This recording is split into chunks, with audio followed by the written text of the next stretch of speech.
It is said that the taste of tears differ. The tears of joy and sadness taste sweet. The tears of frustration and anger taste salty. When I draw the crying faces of people, I always include the expression of resistance that says, I don't want to cry. Are there people who cry because they want to cry? I want to live my life without shedding anything but the sweet tears of joy. That is how Ichiro Oda kicked off volume 108 of One Piece. And I honestly didn't think much of it when I read this a few months ago. But as time went on, I thought about this quote time and time again. Because I don't typically get emotional when consuming any type of media. And I never really understood people who developed emotional attachments to fictional characters. Until I watched One Piece, and now I sit at home making fun of people with parasocial relationships, while I know damn well I'd give up both kidneys to keep Oda alive, cause I don't think I could go on the rest of my life without knowing the ending to One Piece. You're writing the D.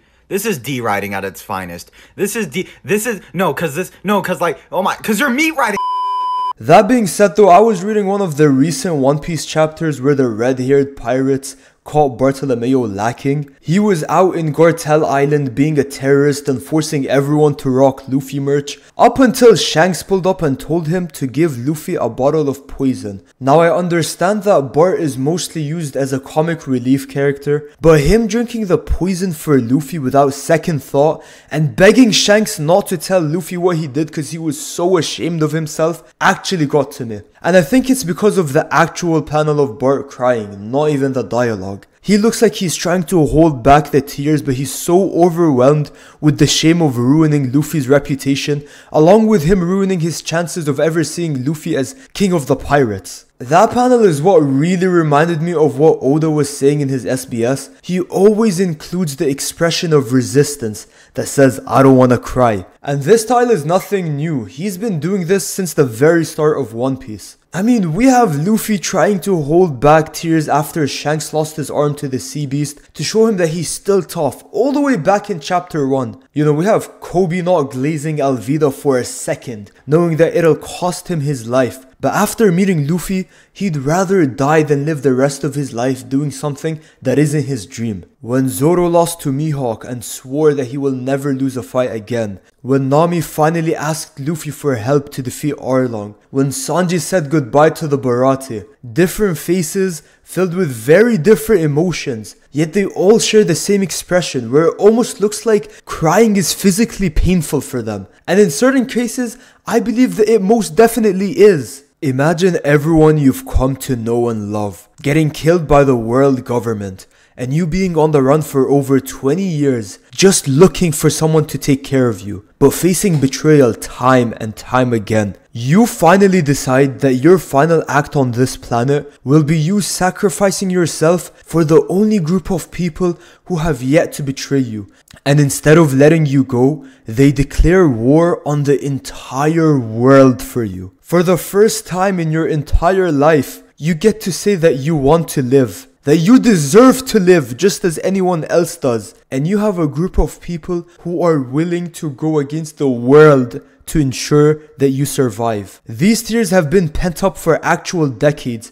And again, the way Oda drew her made it clear that they were. Now, I don't know if I'm genuinely just glazing or if watching 1100 episodes has made me develop Stockholm Syndrome, but every time Oda draws a panel like this, he executes it perfectly. Those sort of like emotional panels, those like face panels of them crying or whatever it may be. And the crazy thing is, I could probably find over 50 examples of this. But I don't know if I want this video to be quality or quantity. I can show you all every example I can think of and call it a day. Or I can show you all my favorites and give you a little analysis for each. Yeah, okay, I'm not smart enough for analysis videos yet. So I'll show you my favorites and give you a bit of context. But you know, Analysis Akel will... You know, he's in development, man. He's still learning. He's still a student. We got Sanji in Whole Cake Island telling Luffy that he wants to go back to the Sunny. This one actually had me in shambles, man. I was sitting on the other side of the screen sobbing. Like, of course he'll take you back to the Sunny, because that's who Luffy is. Now, there are other times where it's a little too much even for my taste. Like, we got Kobe... Holy, that was a crazy voice crack. We got Kobe in Marineford, or even Luffy in Marineford. Like, bro, who's getting the best head? Luffy or Kobe? In my opinion, it's gotta be Luffy. He just had his soul sucked out. Kobe looks like he just had his tip bitten off. Anyways.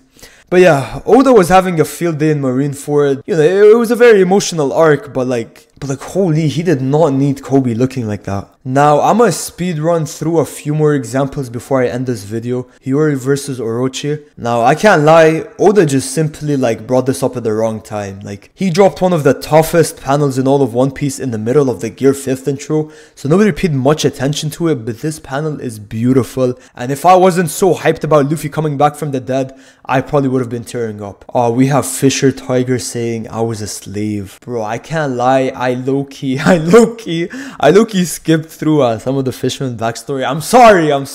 I went back and I rewatched it after I finished the show. But first time around, bro, I was so sick of Fishman, bro. I was low-key skipping through it. But going back and reading it in the manga, that stuff messed me up. Okay, and then my personal favorite, we got Corazon crying over Law. This one messed me up. To this day, I will never understand how someone with so little screen time was able to mess me up this badly. I can definitely keep going for hours, and I honestly might in the future, once I'm better at articulating my thoughts, I might revisit this whole video idea. But I'm sure that at the very least, you'll get the message that I'm trying to convey. Oda is genuinely...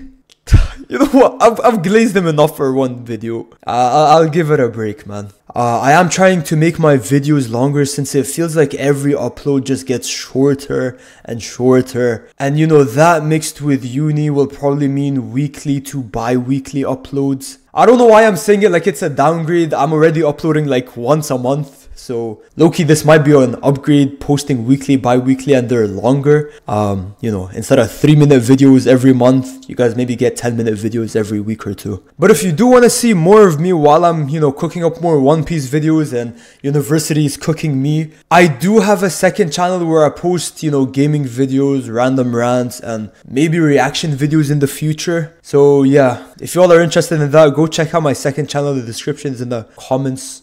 Or no, what? So yeah, if that interests you, the link is in the description below. I also got a new poster finally to add to the collection. It's Deadpool. I'm gonna move out of the way. It's pretty dark. It's a tough poster. I got it from uni. They were selling it at uni. So yeah, if you enjoyed this video, make sure to leave a like and subscribe. And I'll see you in the next video. Bye bye.